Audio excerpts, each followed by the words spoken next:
Today we are sharing with you our shed build project. So we have recently built a 12 by 16 foot shed to be able to store all of our stuff that's currently in our off-grid cabin that we're building. So we're able to work on the interior of the cabin. We need a place to put all our stuff, and it's in this shed. So to start with the shed, we built the base first.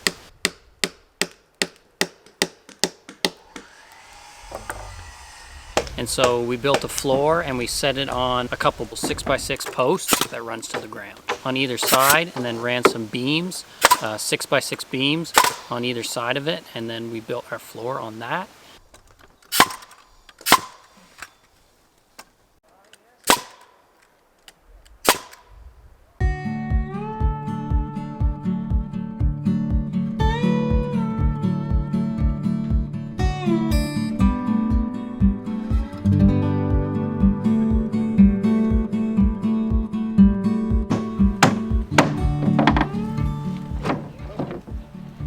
Good?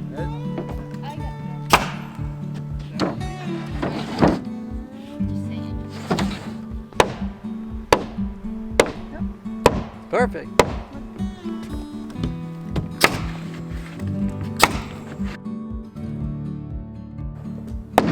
That's good.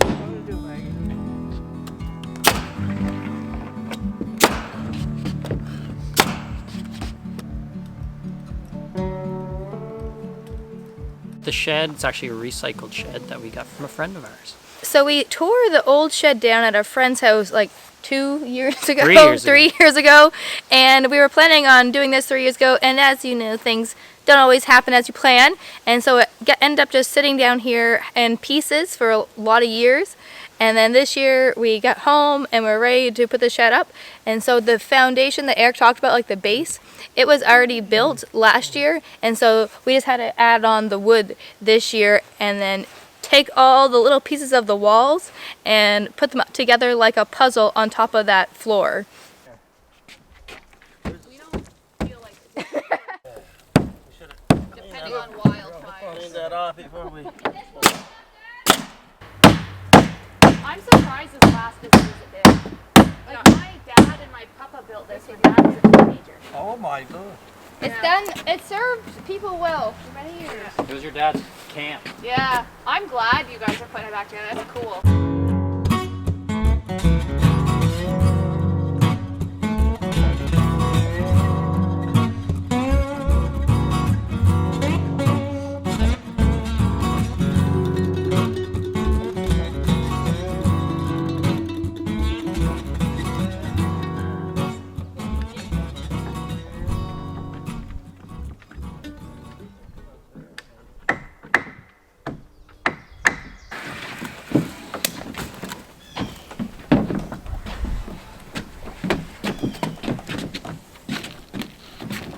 It needs to come back a bit. Back this way. There, okay.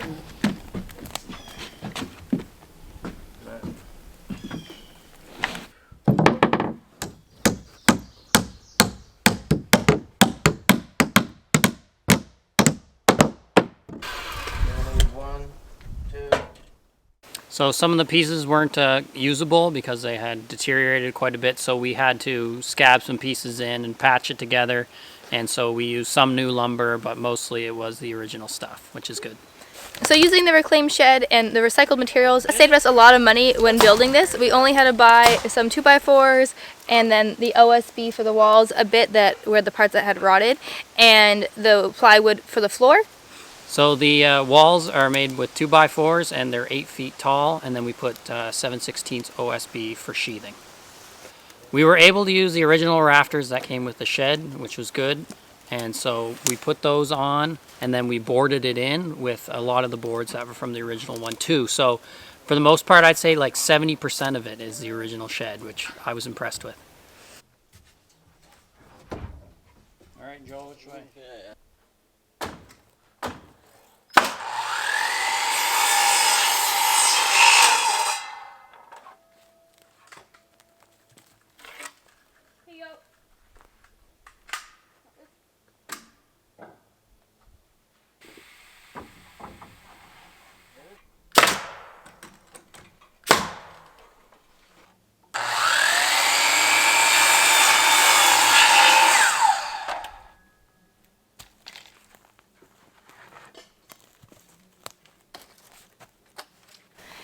the boards were on, we put on roof sheathing. Before then, we put on the galvanized steel for the roof.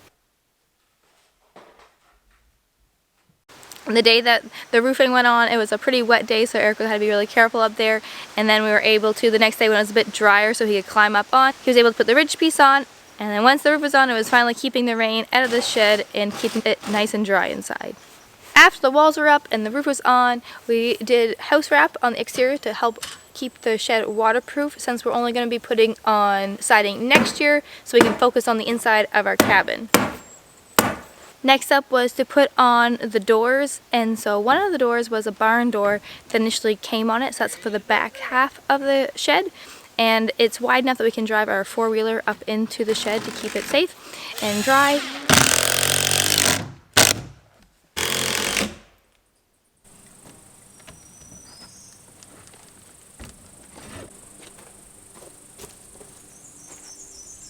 And the front door is just an old door we found in Eric's parents' barn, and Eric just modified the door frame to make it fit, and we put that in. It's good over here, but it's a little tight back there.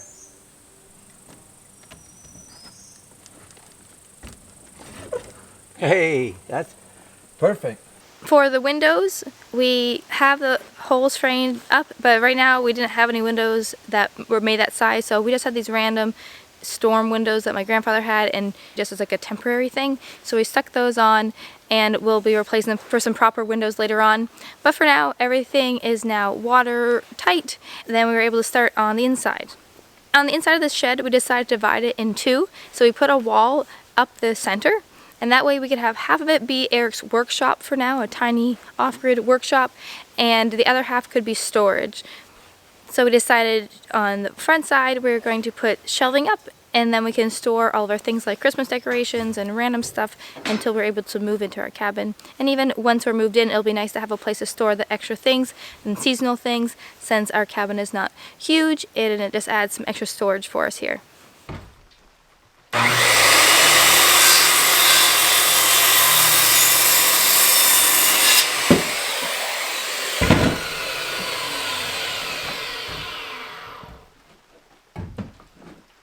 For the shelves, Eric used 2x4s and built a frame. They're 2 feet deep and just the width, so 12 feet wide of the shed. He framed up the shelves with the 2x4s and added some bracing.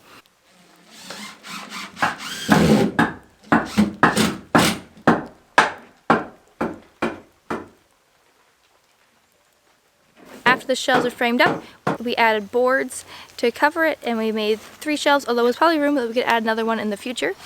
It's been a dark and rainy week, so it's nice to be able to work inside under cover.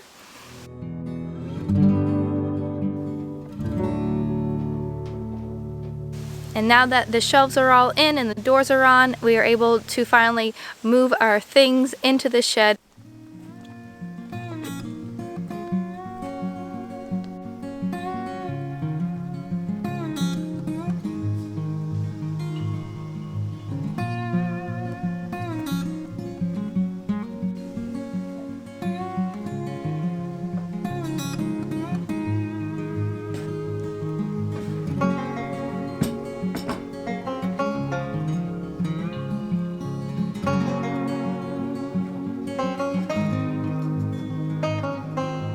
If you're interested in seeing the inside of our cabin, this week after I have all our stuff cleared out and have it tidied up, I'm going to share a walkthrough of the inside of the cabin and share the layout of it and where we're at and what we're going to be working on in the near future to hopefully be in by winter. We'll see how it goes.